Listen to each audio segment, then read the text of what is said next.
Now, continuing with the continuing trend of anime games that have come out recently, Arcana Heart. Now, another darling of the anime fighter scene. This one is, I guess, probably, I wouldn't want to say the most wacky. If I had to describe it in any way, it would be the most wacky, both in the list of characters and in, I guess, just the general feel of the tone game. of it. Yeah, like I think it's the most anime fighter of all the anime fighters. Like this sort of fulfills all those cliches. Yeah. It's got a bunch of young girls, everyone's got a wacky weapon, all the fighting's over the top. But even though everything seems in excess, it's actually a pretty conservative game. Like combos are very tight and make a lot of sense.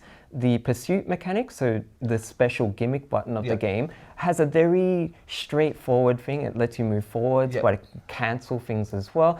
And like, even though everything is over the top, you have to play in a way that is quite careful and considered. You know? And I think, speaking of that as well, I think basically every major trope of fighting game characters, in the sense that how they all handle differently, different mechanics, things like that, I think they basically all exist in this game. Every single character nearly represents a particular style. That's right. So for every sort of fighting game that you can think of. So it means that even if you're coming from Street Fighter, Marvel, any of the sort of more traditional 2D fighters, you'll be able to play characters in this just because they're very clear XPs of those sort of roles. And I mean, it's a very straightforward strength for the game. On top of that, it's got a very cute, albeit very anime storyline. So you know, mileage may vary on that one, but you know, it has its place on the scene. It's been on the scene for a long time, and I'm pretty sure it's going to stay there. Well, the only thing I would say as well is that the art is probably a little bit dated for what it is, but realistically, I still think it looks